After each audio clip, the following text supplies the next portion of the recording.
Halo, Selamat datang kembali di sesi pembahasan mendalam kita. halo. Kali ini kita mau menyelami topik yang krusial banget nih. Oke, apa tuh? Terutama kalau Anda sedang meniti karir atau ingin lebih efektif di tempat kerja. Penting ini. Yap, komunikasi. Tapi bukan sembarang komunikasi ya. Maksudnya? Maksudnya komunikasi yang benar-benar efektif, Oke. yang berdampak gitu ya. Persis. Nah, kita punya beberapa materi menarik nih di depan kita. Sip, dari mana aja nih? Sepertinya campuran dari materi kuliah atau mungkin modul pelatihan. Ya, judulnya Keterampilan Berkomunikasi Efektif dari Dr. Arif Budiman. Menarik. Plus ada beberapa referensi akademis lain juga sebagai pendukung. Lengkap ya berarti? Lumayan. Jadi misi kita jelas, membekali Anda dengan pemahaman praktis. Biar lebih siap gitu menghadapi dinamika dunia kerja. Biar bisa kontribusi maksimal juga kan? Tepat. Dan ujung-ujungnya lebih sukses dalam karir. Betul sekali. Komunikasi efektif ini bisa dibilang kayak fondasinya ya, atau sistem peredaran darah lah dalam tim atau organisasi. Analogi yang bagus. Kalau macet, ya semua kena dampaknya. Koordinasi jadi susah, potensi salah paham tinggi. Ujung-ujungnya bisa menghambat peluang karir Anda juga. Wah, bisa sejauh itu ya? Iya. Jadi, yuk kita bedah bareng-barang esensi materi ini dan gimana Anda bisa menerapkannya secara nyata. Oke, mari kita mulai. Pertanyaan paling dasar dulu deh. Silakan. Kalau kita ngomongin komunikasi efektif di konteks kerja, itu sebenarnya apa sih? Apa sekedar ya udah, yang penting bisa ngomong lancar gitu? Nah, itu pertanyaan bagus. Sering disalahartikan soalnya. Menurut sumber kita ini, intinya adalah proses pertukaran informasi yang menghasilkan pemahaman yang sama. Itu kata kuncinya. Pemahaman yang sama. Aha. Jadi bukan cuma soal ngirim pesan ya? Betul. Bukan cuma ngirim, tapi memastikan pesannya itu diterima. Diterima. Terus dipahami persis seperti maksud pengirim. Oke, sesuai intensi awal ya. Dan idealnya ya ditindaklanjuti. Anda pasti pernah kan ngerasa kayak, aduh, chat WA atau email ini kok malah bikin bingung ya? Sering. Atau malah jadi salah persepsi. Nah, itu dia contoh komunikasi yang pemahamannya belum sama. Kurang efektif jadinya. Dan kalau di lingkungan kerja, kegagalan mencapai pemahaman yang sama ini dampaknya bisa besar loh. Gimana tuh contohnya? Materi kita ini menyoroti beberapa alasan kenapa ini fundamental banget. Pertama jelas, koordinasi kerja jadi lebih mulus. Masuk akal. Kalau semua paham tugasnya apa, kapan, gimana. Pasti lebih lancar kerjaannya. Kedua, ini penting buat membangun hubungan tim yang sehat. Oh iya, hubungan antar rekan kerja ya? Betul. Komunikasi yang baik itu menumbuhkan rasa percaya, saling menghargai. Ketiga, ini soal meningkatkan efisiensi. Efisiensi. Maksudnya? Maksudnya, kerjaan selesai dengan benar, tapi nggak buang waktu atau sumber daya lain gara-gara miskomunikasi. Oke. Minim revisi atau kesalahan gitu ya? Tepat. Dan keempat, ini krusial banget, pengambilan keputusan yang lebih baik. Gimana kaitannya? Ya karena informasi yang akurat dan pemahaman yang sama, itu kan dasar buat bikin keputusan yang tepat. Ada pakar manajemen, Robbins and Judge misalnya. Oh iya, sering dengar namanya. Mereka menekankan komunikasi yang efektif banget itu bisa sampai mengubah perilaku dan pastinya memperkuat pemahaman bareng-bareng di tim. Wah, jadi efeknya tuh nyata banget ya. Ke hasil kerja, ke suasana tim juga. Banget, makanya fundamental. Menarik ya, gimana satu hal ini bisa nyabang kemana-mana dampaknya. Biar lebih kebayang lagi nih, sumber ini juga menguraikan proses komunikasinya. Oh, ada model prosesnya ya? Iya, ternyata ada beberapa elemen kunci yang saling terkait. Kayak rantai pengiriman pesan gitu bisa dibayangkan. Oke, coba jelaskan. Dimulai dari sumber. Ini ya siapa aja yang punya ide atau info. Bisa atasan, rekan, atau Anda sendiri. Oke, si pengirim awal. Terus ada encoding. Ini proses bungkus idenya. Jadi kata-kata, tulisan, gambar, atau apapun. Mengubah ide jadi format yang bisa dikirim. Betul. Kemudian ya ada pesan itu sendiri, info yang udah dibungkus tadi. Inti informasinya. Selanjutnya, pesan ini dikirim lewat media atau saluran. Bisa lisan kayak rapat, telepon, bisa tulisan kayak email, memo, atau digital, ya chat itu. Macam-macam ya caranya. Nah, di ujung satunya ada penerima. Target pesan kita. Si penerima pesan. Si penerima ini lalu melakukan decoding. Proses buka bungkusnya. Menafsirkan pesan yang diterima. Mencerna informasinya. Nah, disinilah pentingnya feedback atau umpan balik. respons dari penerima. Buat mastiin pesannya nyampe dan dipahami dengan benar. Persis. Bisa konfirmasi, nanya lagi, atau langsung melakukan tindakan sesuai instruksi. Tapi, dalam proses ini, selalu ada potensi noise atau gangguan. Gangguan? Maksudnya kayak suara berisik gitu? Bisa jadi itu, suara fisik. Tapi bisa juga perbedaan bahasa, beda budaya. Oh, gangguan non-fisik juga ya? Iya, bahkan asumsi pribadi atau emosi kita saat nerima pesan itu bisa jadi noise, menghalangi pesan diterima dengan jernih. Wah, kompleks juga ya ternyata. Memahami setiap mata rantai ini jadi penting banget dong. Kenapa tuh? Ya, karena kalau macet di satu titik aja, bisa fatal akibatnya. Contoh nih. Gimana? Misalnya Anda kirim instruksi yang lumayan rumit, tapi cuma lewat chat singkat. Ah iya, medianya mungkin kurang pas ya. Betul. Atau contoh lain, ada noise. Anda lagi sebel pas baca email dari rekan kerja. Interpretasi Anda jadi negatif. Padahal mungkin maksud dia biasa aja. Wah, iya, baper jadinya. Nah, itu dia. Di dunia kerja kan rantai proses ini jalan terus-menerus. Tiap interaksi. Jadi kalau kita sadar tiap elemen ini, kita bisa lebih antisipasi potensi masalah.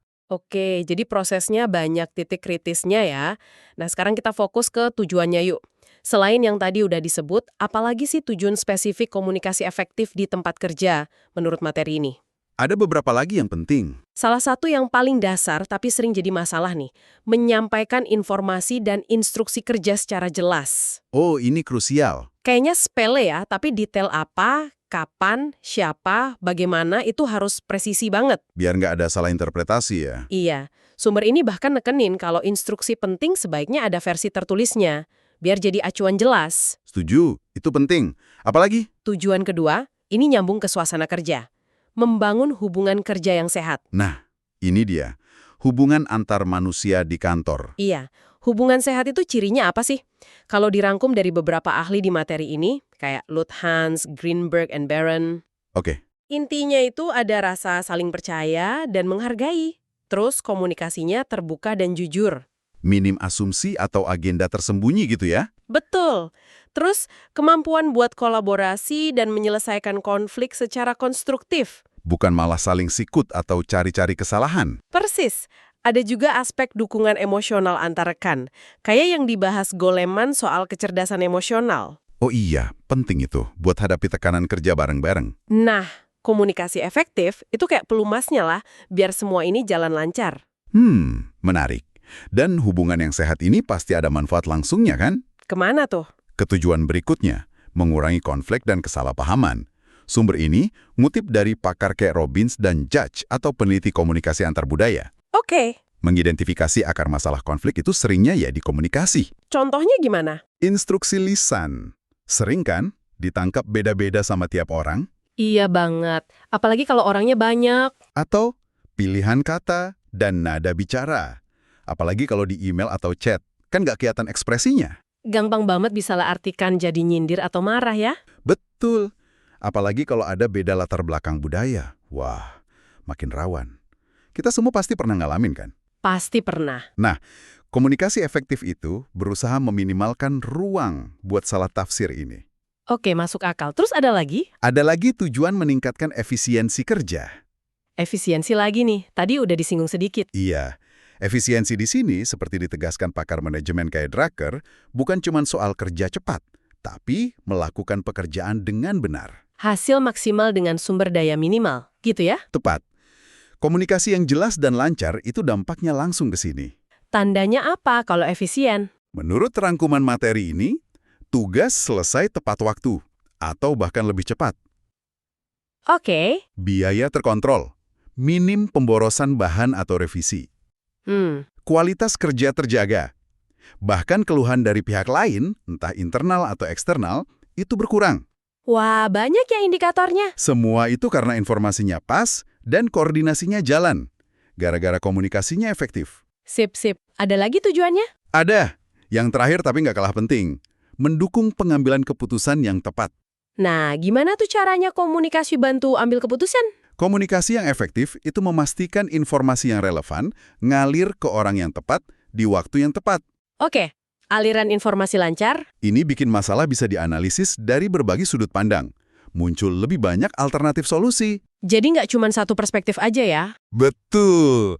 Dan bisa bantu deteksi resiko lebih dini. Keputusan yang baik, itu kan, seperti diingatkan para ahli di sini, Harus gimana? harus berdasarkan data, selaras sama tujuan organisasi, diambil di momen yang pas, nggak telat, nggak buru-buru. Realistis juga untuk dijalankan. Iya, dan mempertimbangkan dampaknya. Semua itu butuh input dan diskusi.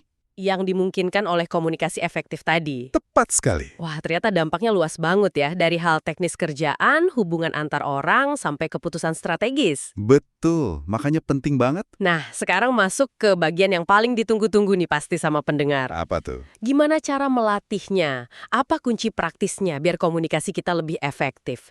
Sumber ini punya beberapa tips bagus nih. Nah, ini dia dagingnya. Pertama, buat pesan sesederhana mungkin. Simple itu penting ya. Iya, pakai bahasa yang gampang dimengerti lawan bicara, hindari jargon teknis kalau emang nggak perlu. Biar pesannya langsung klik. Oke, next. Kedua, ini penting banget.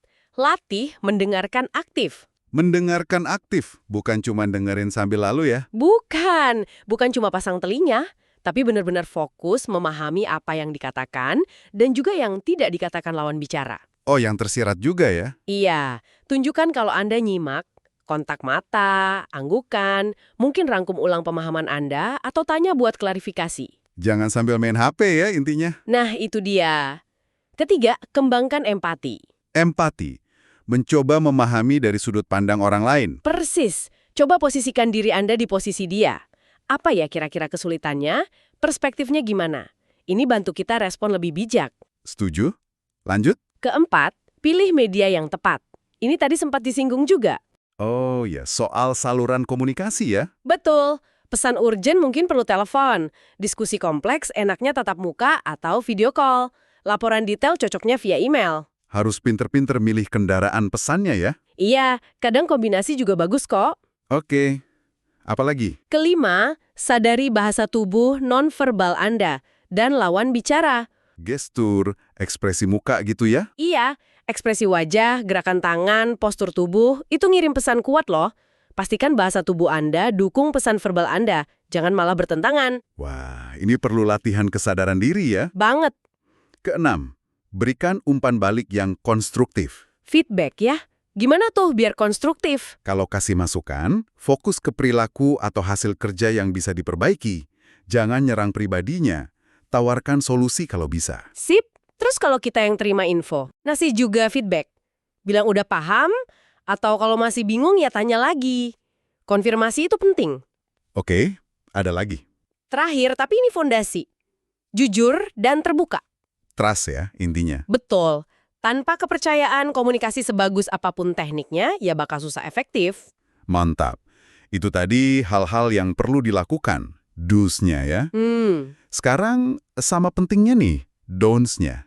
Ya, apa aja yang harus dihindari? Jebakan komunikasi apa aja sih yang perlu kita waspadai menurut materi ini? Coba sebutkan. Pertama, dan ini kayaknya sering banget terjadi, hindari membuat asumsi tanpa klarifikasi. Wah, ini penyakit umum kayaknya ya. Iya. Jangan karena Anda udah paham, terus mikir orang lain otomatis paham juga. Selalu cek ulang pemahaman. Lebih baik nanya daripada salah jalan ya. Tepat. Kedua, ini soal respek dasar. Jangan menginterupsi. Motong pembicaraan orang lain? Waspadai bahasa tubuh negatif. Tadi kan dibahas bahasa tubuh positif. Nah, ini negatifnya. Contohnya? Nada suara sinis, muka masam, atau melipat tangan di dada pas gombol. Iya, itu bikin orang jadi defensif ya. Betul. Meskipun kata-kata Anda mungkin netral, bahasa tubuh negatif itu ngirim sinyal bahaya. Keempat, hindari kurangnya empati. Kebalikan dari yang tadi disarankan ya. Ya, mengabaikan atau meremehkan perasaan dan sudut pandang orang lain itu pembunuh komunikasi dan hubungan kerja. Catet, ada lagi. Kelima, jangan banjiri orang dengan informasi sekaligus. Maksudnya gimana tuh? Kalau infonya banyak, jangan dikasih semua dalam satu waktu. Pecah jadi bagian-bagian kecil yang lebih gampang dicerna. Kasih jeda. Biar rendah overload ya. Iya, kebanyakan info malah bikin bingung, nggak ada yang nyantol nanti. Keenam, ini agak tricky nih. Hindari komunikasi pasif-agresif. Pasif-agresif. Yang kayak gimana tuh? Itu loh yang nyindir halus, pakai sarkasme, atau diam aja tapi nunjukin muka nggak senang. Ah, iya tahu. Kelihatannya nggak konfrontasi, tapi sebenarnya... Nggak sehat. Justru bikin masalah nggak selesai. Kalau ada masalah atau nggak setuju, lebih baik sampaikan secara asertif. Asertif itu gimana? Ya, jelas, jujur, tapi tetap pakai cara yang sopan dan fokus ke solusi, bukan nyalahin orang. Oke, jadi langsung tapi tetap positif ya? Betul. Itu lebih sehat jangka panjang. Poin-poin bagus banget nih buat jadi rambu-rambu kita. Sekarang coba kita kerucutkan lagi ke situasi spesifik yuk. Boleh? Mau bahas apa? Komunikasi sama atasan. Ini kan seringkali punya tantangan tersendiri ya. Ada tips khusus nggak dari sumber ini? Ada beberapa tips menarik. Pertama, disarankan buat bersikap proaktif. Proaktif, maksudnya? Jangan nunggu ditanya terus baru laporan. Laporkan progres secara berkala, apalagi buat proyek penting atau tugas di luar rutin. Oh, inisiatif gitu ya. Menunjukkan tanggung jawab juga. Betul. Kedua, ringkas dan to the point. Hargai waktu atasan ya. Iya, atasan kan biasanya sibuk. Siapkan poin utama Anda, sampaikan dengan jelas dan efisien, jangan muter-muter. Oke. Ketiga, Pahami waktu dan cara menyampaikan isu sensitif. nah, ini penting. Kalau mau kasih kritik atau ide perbaikan gitu misalnya, Sampaikan pakai data pendukung kalau bisa, secara profesional, jangan emosional. Dan pilih waktu yang pas. jangan pas atasan lagi hektik atau buru-buru ya. Iya, cari waktu saat beliau bisa fokus. Keempat, gunakan bahasa formal dan sopan. Ini standar profesionalisme ya. Betul, sesuaikan gaya bahasa. Hindari bahasa gaul yang mungkin kurang pas, apalagi kalau ada perbedaan generasi. Oke. Terakhir, Kelima, dan ini penting buat perkembangan karir Anda, tunjukkan kesediaan menerima masukan. terbuka sama feedback atasan ya. Iya, saat atasan kasih feedback, dengarkan baik-baik. Jangan defensif atau malah nyela. Tunjukkan Anda menghargai masukannya dan mau belajar. Sip. Ini tips bagus buat komunikasi vertikal ke atas. Yang menarik, materi ini juga ngutip temuan dari Gallup loh. Oh ya? Apa temuannya? Ternyata, komunikasi dua arah yang reguler dan berkualitas antara manajer sama anggota timnya itu punya korelasi langsung sama tingkat engagement karyawan. Keterlibatan kerja ya. Iya, dan juga produktivitas. Jadi, menerapkan tips tadi itu bukan cuma soal etika atau biar hubungan baik aja. Tapi beneran investasi buat kinerja ya. Betul, bukan sekedar nice to have, tapi must do buat hasil optimal. Oke, itu komunikasi dengan atasan. Sekarang, gimana kalau sama rekan kerja selevel? Komunikasi horizontal. Ini kan penting banget buat kerja tim. Iya, penting banget. Apa kata sumber kita? Kuncinya ada beberapa kemiripan, tapi penekanannya beda. Pertama, bangun fondasi kepercayaan. Lagi ya. Kuncinya di mana-mana ini. Iya, caranya ya jujur, transparan. Kalau diskusi, pakai data kalau perlu biar objektif. Tunjukkan niat baik. Jangan sampai terkesan mau nikung atau jatuhkan teman sendiri. Nah, itu dia. Kedua, gunakan bahasa yang kolaboratif, bukan konfrontatif. Kalau ada masalah, fokus cari solusi bareng ya. Iya, bukan malah cari siapa yang salah. Pilih kata dan nada bicara yang positif. Oke, lanjut. Ketiga, berbagi informasi relevan secara terbuka. Jangan pelit info ya, apalagi kalau penting buat tim. Betul, ini soal kerja sama tim. Keempat, bersikap responsif dan suportif. Kalau ada teman minta tolong atau ajak kolaborasi, Tanggapi dengan baik, jangan dicuekin. Bahkan proaktif nawarin bantuan. Kalau kita lihat ada rekan yang kayaknya kesulitan, itu bagus banget. membangun budaya saling bantu ya. Iya. Kelima, ini penting buat jaga suasana kerja tetap kondusif. Hindari gosip dan negativitas. Wah, ini racun di tempat kerja ya. Bisa jadi, fokus aja ke pekerjaan dan hal-hal positif. Obrolan negatif yang nggak produktif itu cuma ngulas energi dan bisa merusak tim. Setuju banget. Jaga lingkungan kerja tetap positif. Jadi intinya komunikasi yang efektif sama rekan kerja itu kunci buat lingkungan kerja yang harmonis dan produktif. Betul. Seperti ditekankan di sini, komunikasi antar rekan lancar, ide ngalir lebih bebas, masalah cepat diatasi bareng, tujuan tim lebih gampang tercapai. Bener-bener soal membangun jembatan kolaborasi ya. Tepat sekali. Wah, luar biasa ya. Kita udah kupas tuntas nih kayaknya materi ini. Lumayan dalam ya pembahasannya. Mulai dari apa itu komunikasi efektif, prosesnya gimana, tujuannya apa aja, Kunci praktisnya, apa yang harus dihindari? sampai tips spesifik buat ngobrol sama atasan dan rekan kerja. Rasanya jelas banget kalau ini bukan sekedar soft skill tambahan ya, Bukan sama sekali, ini skill fundamental, wajib dikuasai. oleh siapapun yang mau sukses di dunia kerja modern ini. Saya sangat setuju. Dan perlu diingat juga, ini tuh keterampilan yang dinamis. Maksudnya dinamis gimana? Ya nggak cukup dipelajari sekali terus selesai, tapi harus terus dilatih, diasah lagi, disesuaikan lagi sama situasi dan orang yang kita hadapi. Oh ya, konteksnya beda-beda terus ya. Betul, komunikasi efektif itu ibarat jembatan lah. Jembatan yang hubungkan pemahaman, fasilitasi kerjasama. Dan akhirnya bantu kita semua capai tujuan ya, tujuan pribadi kita maupun tujuan organisasi. Persis. Nah, sebagai penutup nih, yang semoga bisa langsung Anda praktekkan juga, Oke, materi ini ngasih satu pertanyaan reflektif yang bagus banget menurut saya. pertanyaan apa tuh? Coba Anda renungkan sejenak, dari semua yang kita diskusikan panjang lebar barusan, satu hal spesifik apa sih yang paling ingin Anda perbaiki dari cara komunikasi Anda? Mulai hari ini atau besok di tempat kerja deh. Wah, pertanyaan bagus itu. Buat dijawab secara jujur sama diri sendiri. Kenapa penting? Karena mengidentifikasi satu area fokus yang konkret, itu langkah pertama yang paling efektif buat mulai perubahan. Jadi nggak perlu langsung mau perbaiki semua hal ya. Nggak perlu, pilih satu aja dulu.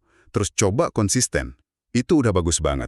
Oke, jadi fokus ke satu perbaikan kecil dulu ya. Betul.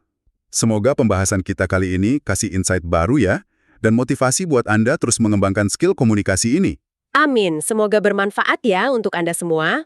Terima kasih sudah menyimak pembahasan mendalam kita kali ini.